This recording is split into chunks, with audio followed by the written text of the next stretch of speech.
ng'omukulu tasobya. Who said that? Kenya omukulu yasobya dda. President we Kenya Ruto mwana wattu olukya lwabala goge mazima olukya lwabala. Bano abaana bawuza omukulu tasobya. Edda omukulu yalinga tasobya.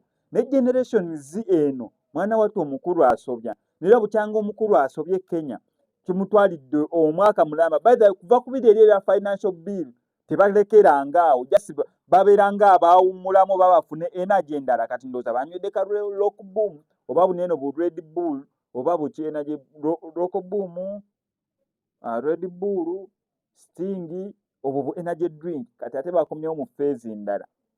Ekisinga okwewunyisa mweno protest y'abana Kenya bano abaana ba generation Z abo abaana bazadde ku mulembe guno generation Z nsubira etandikira ku mu 2000.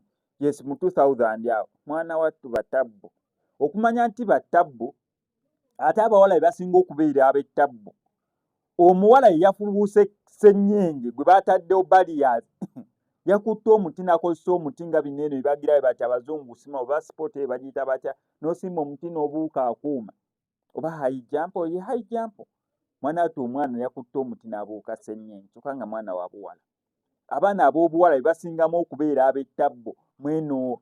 Ekisookera ddala ensobi endala gye yakoze y'ey'okubeera nti yaggyeeko Citizen TV ne NTV.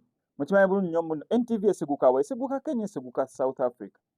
Nsuubira esiguka Kenya ye Kenya NTV nera branch ya wane ya NTV neraba administrators bakwasaganyiza Kenya kyemmanyi esiguka Kenya.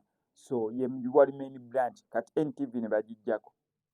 Ne bajjako ne Citizen TV zimu kuzikyasinza okubeereza amaanyi nga onogamba wane ne bajjeko NBS ne bajjako ne Bukedde okitegeera zimu kuzisinga amaanyi kati bajjeko NTV ye Kenya ne bajjako ne Citizen TV ate awo ne beeyongera busungu. So far kireporting okubeera nga abaana basatu be bakabudufiiramu ate abatamanyikiddwa muwendo be bakyafunye ebisago okusinziira ku malwaliro.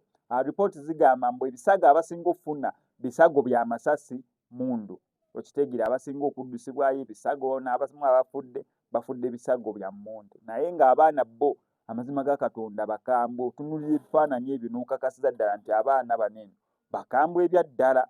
Luto lwakeesa lwabala ensonga nnyingi nnyo ezibaleetedde okwekalakaasa financial bill injustice bingi nnyo obusungu babucollectingidde ebbanga naye ye Luto ayinza obutamalaako ofiisi ye yabwa president ayinza obutagimalaako.